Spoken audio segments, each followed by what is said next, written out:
Best Irish music on irishradio.org with Jerry Byrne. Irish Radio, I'm Jerry Byrne. Now, since the advent of COVID and everything else that's happened, I was speaking to many of the great and the good of music and entertainment in Ireland. And boy, what for a small country, what an incredible amount of talent, incredible musicians, singers and entertainers have come out. I've got a gentleman who's been involved in music for just absolute yonks for so many, many years. Not alone as a member of a band, but also roundly regarded as an incredible musician as well. From County Down, I'm delighted to say hello to the one and only Trevor Dixon. Trevor, how are you? I'm fine. Good to hear from you. If we listen to you occasionally online on your radio show, and doing a great job. Thank you very much. Wonderful job. Thank you indeed, Trevor. Fair play. You've got great taste. Trevor, tell me this: you've been involved in music for a long, long time, going right back to the 1960s. Yeah, a long time. I could be over 60 years. Wow. So that, yes, I've been just over 60 years involved in the bands, in music. That is incredible. How did it all start off, Trevor? But the numbers, I was just going to say the numbers have dwindled over the years. I'm down to one piece now. Indeed, the same as many people. Occasional two piece. Indeed. Trevor, how did it all start off? How did you start off in the music? I started playing in the accordion band, and I was always, and I started going to dances, and I wasn't very old. I started going 15, I suppose, the dances and listening to the bands, and heard the saxophones and all. And I thought, I want to play the saxophone, so it basically became my main instrument. I play a few other instruments also. And that's the way I started. A few local lads got together as most young guys in those days did. They got together and somebody could sing, somebody learned to play the guitar, and someone else had the bass, and someone else drums. It was all very rough, but it was all real music.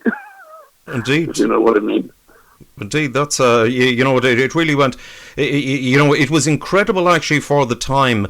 What happened, and the incredible outpouring of people who came along to to see the bands. Now, who was the first band you were involved with, Trevor? Well, as I say, it was a local local band that I started off myself. Really, they called themselves the Royal Tones. Okay. And went on from that, and actually took over the Manhattan show band gigs at one stage. Okay. Gary was running that, was retiring, and went on from there. I went to England in '66 with a band of my own called the Idaho Show Band. Okay. Done about 5 or 6 years. Working men's clubs, nightclubs, and Irish clubs. Anybody that would have us. Had quite a good wee run. Done Opportunity Knocks in '69. Got a second place to Anna McGoldrick. Anna McGoldrick was on a roll at the time, and Hugh Green took us on Tyne Tees TV as one of his favourite groups. And it gave us a good lift in England. Went abroad quite a bit with the band then too. Played a lot of places like France, Belgium, Germany, for American forces. Right. American troops were all over Europe in those days. Right. And went to Turkey as well. Wow. and Libya. We were in Libya actually before Gaddafi's time. Wow. For the Air Force there. Wow. That is. And the drummer who was with us there joined a very big band. A few years after that, he was with Clinton in the Big Eight. Okay. Right. And of course, they went to the States. Right. Right, absolutely. But you were with a band then after that who you wrote a lot of success. Dan and the Farmers. Dan and the Farmers, yes, did very well for me with Dan and the Farmers. Unfortunately, the band went to Canada, and I had a young family at the time, and I didn't get. And went on to join another group here called the Ravens. I was with them for 7 years. Very, very successful little local band, Okay. And after that, yes, I've done 4 years with Joey Hamilton, House of Earls. Okay. And after that, I started my own band again. As you know, we played a bit for you. Indeed. Trevor Dixon and the Dixie Band. Yes. Country Dixies. Yeah, Trevor. I remember Trevor and the Country Dixies. And Trevor, you had a lot of success with with that band back when you were doing it as well. Yes, it went very well for me. It was hard work too. I was a milkman, if you remember, at that time. I do indeed, yes. Well, I was playing in the band. Family to rear and the mortgage to pay. Indeed, yes. It was pretty tough going when you're out playing at night, and then you're out in the very back in those days in the very, very early hours of the morning. It was that was pretty tough going, but very tough going. Yeah, well, listen, well done on it all. I mean, it was great, and the one fantastic thing with the likes of yourself. I mean, 60 years is an incredible time, and right up until the lockdown and COVID and all the rest of it, you were still working away. I'm still doing, maybe not travelling as much as I used to, but still doing tea dances in the afternoons, and I became very popular in the nursing homes here. There was a big demand in those places for music because it was good therapy. Indeed.